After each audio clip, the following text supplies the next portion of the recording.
Alhamdulillahirabbil alamin wal 'aqibatu lil muttaqin wala 'udwana illa 'alal zalimin. Asyhadu an la ilaha illallah wahdahu la syarika lah, asyhadu anna Muhammadan 'abduhu wa rasuluh. Allahumma shalli wa sallim ala hadzal nabiyil karim wa ala alihi wa sahbihi ajma'in. Alhamdulillah, pertama sekali penghormatan kepada pengerusi masjid, kemudian imam yang bertugas malam hari ini, kemudian seluruh EJG Masjid Timah, tuan dan perempuan sidang jamaah Aisyah dan Tarawih serta witir yang dirahmati oleh Allah.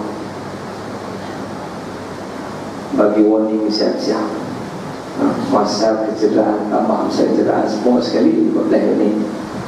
Ya, tentang warahmatullah. Apapun, kita akan memanfaatkan masa yang ada ini untuk mengisi umur kita dengan majlis-majlis ilmu yang seperti mana disebutkan di awal-awal tadi, bahwasanya ini merupakan taman daripada taman-taman surga yang berada di dunia, dan ini akan merupakan satu bukti ataupun saksi kepada kita pada hari kiamat, ketika mana kita dihadapkan oleh Allah Subhanahu wa taala ke mahkamah dia, maka majlis ilmu ini, tempat ini akan menjadi saksi kepada kita memanfaatkan umur kita dalam mencari keridhaan Allah Subhanahu wa taala.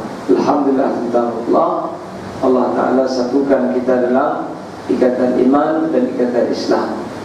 Tentang mempan rahmati Allah, kita telah berada pada hari yang keempat hari ini daripada bulan Ramadan. Bismillahirrahmanirrahim. Saya yang pertama sekali memperingatkan diri saya dan juga kepada kita semua, supaya kita tidak leka melihat masa. Dah 4 hari, banyak lagi, ada 26, ada 20, ada 25 lagi, ada 20, ada 24 hari lagi. Maka dia sentiasa berangan-angan panjang. Dia rasa dia akan boleh buat amalan selepas daripada hari ini. Tentang Allah, ialah pengajaran daripada Ramadan yang ingin kita ambil beberapa perkara tentang memperhatikan Allah. Nabi SAW sangat menghargai bulan Ramadan. Sebab itulah Nabi SAW memberikan beberapa nama kepada bulan Ramadan. Nabi yang kita cintai, baginda Nabi SAW memberikan kepada bulan Ramadan ini beberapa nama yang lain. Kerana apa? Nabi SAW sangat-sangat mencintai bulan Ramadan ini, sehingga Nabi dan juga sahabat-sahabat yang lain, seperti mana telah kita ketahui, 6 bulan sebelum datangnya Ramadan sudah berdoa untuk disampaikan umurnya ke bulan Ramadan. Subhanallah. Sebab itulah ada perkataan daripada ulama, bukan hadis, bahwasanya orang-orang yang gembira dengan datangnya Ramadan, gembira dengan datangnya Ramadan, Allah Subhanahu wa taala telah memberikan pahala kepada dia. Allahu akbar. Itulah kita harus merasa gembira dengan datangnya Ramadan. Dan alhamdulillah, kita telah berada pada hari ini dalam bulan-bulan yang sangat dicintai oleh Nabi sallallahu alaihi wasallam. Sebelum surat rahmatil Allah, di antara nama yang diberikan oleh Nabi sallallahu alaihi wasallam kepada bulan Ramadan, Nabi menamakannya dengan Syahrul Mubarak. Syahrul Mubarak. Apa maksud Syahrul Mubarak? Bulan yang penuh dengan keberkatan. Allahu Akbar. Entahlah, kita rasa bulan Ramadan ini bila datang kepada kita tidak akan sia-siakan waktu yang diberikan kepada kita. Setiap saat kita nak manfaatkan dia untuk keperluan ibadah, kita nak rebut amalan sebanyak mungkin dalam hidup kita dengan Syahrul Mubarak ini. Dalam bulan Ramadan ini digandakan pahalanya. Entahlah, kita harus berbangga. Disebut digandakan pahala ini, ibarat hari ini diberikan tawaran. Nah, sesiapa yang dapat berbelanja hari ini dengan minimum RM70, dia akan dapat diskaun 30%. Subhanallah, pakar amal pergi, itu diskaun baru 30%. Walhal Allah Ta'ala berikan Ramadan free saja kepada kita, kita ambil manfaatkan dia untuk kebahagiaan dunia dan akhirat kita.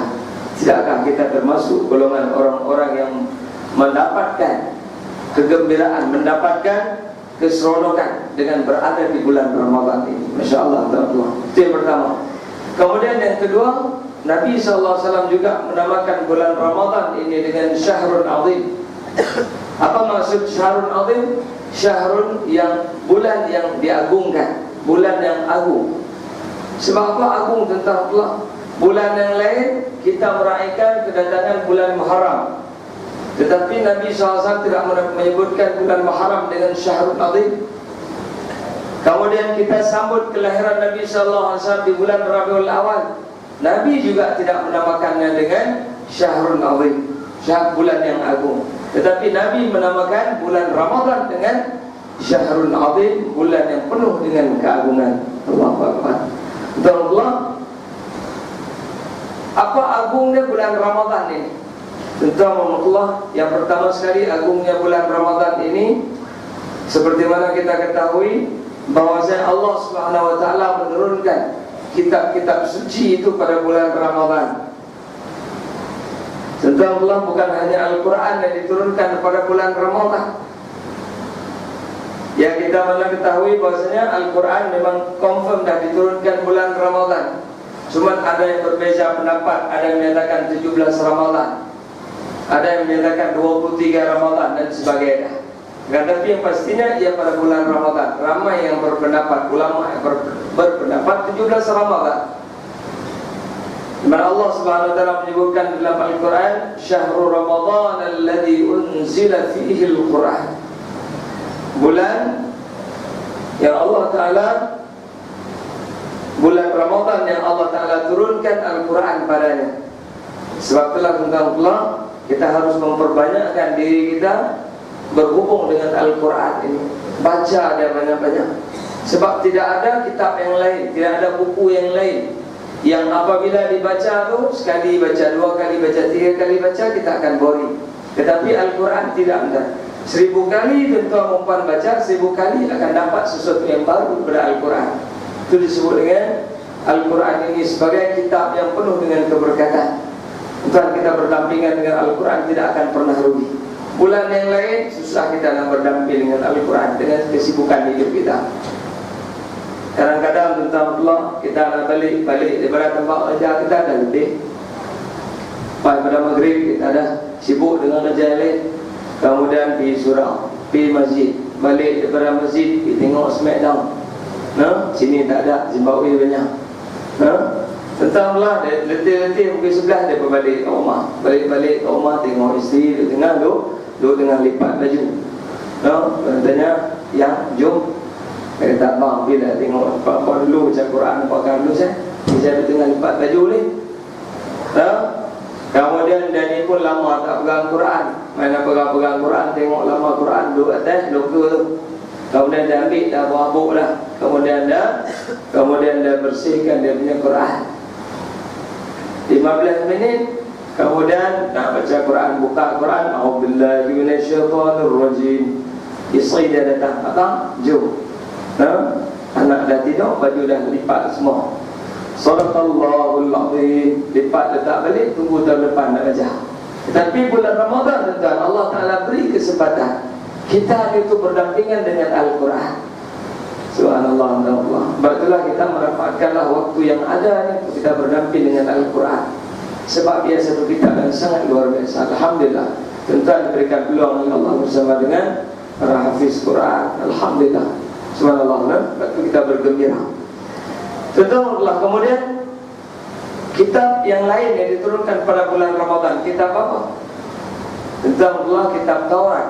Allah Ta'ala turunkan kepada Nabi Musa alaihissalam. Bila? 6 Ramadan. Allah, 6 Ramadan dia turun tentang Allah. Kemudian kitab Zabur yang Allah Ta'ala turunkan kepada Nabi Daud alaihissalam. Bila? 12 Ramadan, juga bulan Ramadan.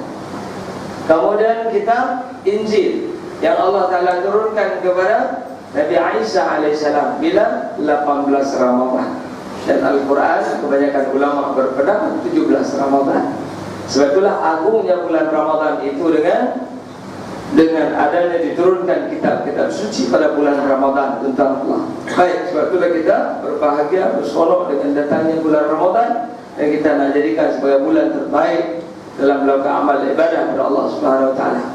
Kemudian tentang Allah di bulan Ramadan ini, seperti mana kita sebut tadi, Allah Taala berikan kebaikan-kebaikan di dalamnya. Maka tentang para dan rahmati Allah, hendaklah kita di antara pendidikan Ramadan, tarbiyah kepada bulan Ramadan adalah berlaku perubahan daripada yang tidak baik kepada baik, kepada yang kurang baik kepada yang lebih, daripada kurang baik kepada yang lebih baik. Itulah tarbiyah Ramadan. Nak didik seperti mana kita ketahui 183 Al-Baqarah, di ujungnya dikatakan la'allakum tattaqun, mudah-mudahan kamu bertakwa. Artinya saban tahun datangnya bulan Ramadan, la'allakum tattaqun, mudah-mudahan kamu bertakwa kepada Allah Subhanahu Wa Taala. Kemudian agungnya, kemudian tentang Allah, Nabi SAW menyebutkan dalam bulan Ramadan ini kita hendaklah kita baiki kalimat-kalimat kita, perkataan kita menjadi lebih baik kalimat yang kita ucapkan. Nabi SAW bersabda, "Man kana yu'minu billahi wal yawmil akhir falyakul khairan aw liyasmut." Sesiapa yang percaya kepada Allah, beriman kepada Allah dan beriman dengan adanya hari kiamat, hendaklah dia berkata dengan perkataan yang baik ataupun dia diam. Nabi ajarkan kita kalau tak boleh cakap baik, apa diam. Bagilah suami juga harus cakap baik-baik ke isteri. Tambah pula bulan Ramadan tentang macam-macam nak makan. Bulan Ramadan lah ni nak makan sampai tempoyak, masa ni lah nak makan. Balik-balik 7.30. Kemudian dia tanya kat isteri dia tanya, "Ni hari ni masak apa?" "Hari ni masak sampai apa?" "Biasa-biasa saja." "Aku hari ni 7.30. Aku hari ni pun nak makan sampai tempoyak hari ni." Kalau orang tak makan, aku tak akan makan hari ni. Kalau dah silap hari bulan nanti dia kata apa? Kalau hari ni tak makan sampai tempoyak, aku cerai hari ni. Lagi dahsyat, Allah kesian kat isteri. 7.30 nak buat sampai tempoyak pula, kesian kat dah. Isteri pun ambil lah, dia buat lah sampai tempoyak. Sambil dia ambil batu tu, sambil dia bayang muka kita, sambil dia tengok dia tumbuk lesung tu, sambil dia bayang muka suami dia. Allah, dan suami sampai hati buat macam ni, menyesal kahwin dengan dia. Tapi sini tak ada, sini semua suami soleh-soleh belakang. Tu kadang-kadang isteri tu bayang wajah suami sambil tumbuk, sambil bayang wajah suami. Silap bilang, kalau silap bilang aku tumbuk pada sambil ingat sambil tumbuk belacan, sambil ingat muka suami, geram dia. Masalah ni dah buat sampai tempoyak Allah, geram dia. Tentang Allah. Kemudian mulianya bulan Ramadan lagi dengan apa dia? Dengan adanya malam Lailatul Qadar. Tentang Allah selalu diperingatkan kepada kita. Nak jumpa dengan malam Lailatul Qadar ini bukan susah, dia senang. Macam mana cara dia? Mulai pada awal Ramadan hingga 29 Ramadan tahun ni, semua ibadah malam tu InsyaAllah kita jumpa. Orang kadang-kadang pergi cari Lailatul Qadar. Kemudian ada pula orang kata cari Lailatul Qadar itu dengan, kalau pokok tu sujud, mana ada dia malam Lailatul Qadar macam tu. Kalau begitu, kalau macam tu tentang Allah, hari ini orang-orang yang duduk belah-belah kita ni, duduk belah-belah kampung ni kena pindah semua. Kelak satu berita, tahun ini berlaku satu peristiwa yang aneh. Sebab semua penduduk kampung diarah untuk berpindah tempat. Sebab akan berlakunya malam Lailatul Qadar, pokok akan sujud. Bila pokok sujud tentang Allah, rumah akan rosak, orang kampung tak boleh duduk. Agak-agak tentang Allah, biar betul lah, faham dia punya malam Lailatul Qadar. Tak ada cerita pokok dia sujud. Kalau pokok dia sujud, pakai habis rumah orang kampung semua kena buat lagi, dia tak tahu. Ni awak ni duduk kat sini, tak ada lah, kena pindah lah. Pasal apa? Semalam Lailatul Qadar. Pokok sujud, habis rosak rumah. Kalau kita tentang Allah. Kemudian ada orang kata pula bila malam Lailatul Qadar itu akan berlaku dengan apa? Dengan ayat akan jadi buku. Tentang saya pernah jumpa. Tentang pernah jumpa lagi ayat buku malam Lailatul Qadar. Saya pernah tentang Allah. Saya bangkit pukul 2 pagi. Kemudian saya tengok pergi ke belakang, buka peti ais. Saya tengok Allah ayat buku. Oh, malam Lailatul Qadar. Kalau macam tu dia tak malam Lailatul Qadar. Entahlah, bukan macam tu Lailatul Qadar. Kalau macam tu malam Lailatul Qadar, kalau malam tu air itu menjadi beku, maka kapal tu nak belayar dari Pulau Pinang nak pergi ke India, malam tu kena tangguh. Kena tanya kapten, pasal apa kapten ni berhenti kapal tengah laut? Malam ni air beku, Tuhan tak tengok air beku. Malam Lailatul Qadar. Bila Lailatul Qadar, esok pagi cari balik hotel Lailatul Qadar. Teruk tentang Allah. Tak ada benda tu malam Lailatul Qadar. Cuma Nabi SAW memberitahukan beberapa perkara yang akan berlaku pada 10 yang terakhir pada bulan Ramadan. Maka tentang Allah, ibadah di malam itu adalah seperti ibarat dia beribadah selama 1000 bulan. Subhanallah, 83 tahun. Ya Allah, tentang Allah kelebihan bulan Ramadan ini, tentang kita jangan sia-siakan. Kita tak nak yang Ramadan sentiasa berulang saban tahun di tempat yang lain. Sini dah 10 yang pertama, Masya Allah, tentang Allah. Masjid, surau semua penuh. Alhamdulillah, bau dia, bau minyak wangi, Masya Allah, seronok. Dan bau minyak kasturi, macam-macam bau sedap. Bahkan ramai orang muda pun datang. Kemudian bila 10 yang kedua tentang Allah, tinggallah bau minyak atar. Bau minyak atar, tinggallah 40 ke atas. Nah, kemudian 10 yang terakhir, bau minyak angin belakang kita tinggal. Ya Allah, bau minyak angin. Nak belum tahu bakat mereka sekilo tu ratu ini kan. Tentang Allah, ini keadaannya. Kita tak mau Ramadan macam ni. Kita nak cabar diri kita. Tahun ni saya lah orang yang berada saf paling hadapan. Mula daripada hari pertama hingga terakhir Ramadan, saya tetap istiqamah dengan masjid, dengan surau. Entah kita nak niat yang macam tu. Entah pula kita tak mau yang seperti berlaku kadang-kadang di satu tempat. Saya pernah orang cerita tentang kat saya. Dia kata kat kampung dia, bila 10 yang terakhir tinggal 5 orang. Tinggal 5 orang. Yang pertama imam, yang kedua bilal, yang ketiga 3 orang yang tukang putih berzakat. Hal lain semua kata dah babai lah. Tapi Allah Akbar. Mudah-mudahan sini dah dan kita tak mau Ramadan berulang sampai tahun macam ni. Sebab kita nak terima gaji di bulan Ramadan di ujung dah. Itqu minannar di ujung dah. Bukan pada awal. Batulah tentang telah disebutlah hadis Nabi SAW. Hadis kalau tidak salah daripada Daruqutni. Disebutkan bahawa sesiapa yang meninggal pada bulan Ramadan, dia berpuasa sehari di bulan Ramadan, kemudian meninggal dalam berpuasa karena hanya mengharap redha Allah, maka dia akan dapat masuk syurga Allah Subhanahu Wa Taala. Allahu Akbar. Dan Imam Bukhari rahimahullah, dia berdoa kepada Allah, ya Allah, matikanlah aku pada 1 Syawal. Tentang siapa tahun ni nak daftar dengan 1 Syawal ni? Sebab ketika itu diampunkan dosa. Ada tak nak daftar tahun ni? Ada tak? Saya doa juga, tapi saya tak sebut tahun. Ya Allah, bagi meninggal 1 Syawal, tapi jangan sebut tahun. Awal tahun ni tak dalam sedia. Kita niat Allah Ta'ala. Sebab apa? Diampunkan masa tu. Sesiapa yang Allah Ta'ala jumpakan dengan bulan Ramadan, kemudian puasanya dan juga ibadahnya mengharapkan iman dan wahtisaban, dia berpuasa dengan iman dan juga mengharapkan redha daripada Allah Ta'ala, Allah janji apa? Ghufira lahu ma taqaddama min dzambi. Allah Ta'ala janjikan dia dengan diampunkan dosa. Mana dia lepas pada dosa masuk syurga.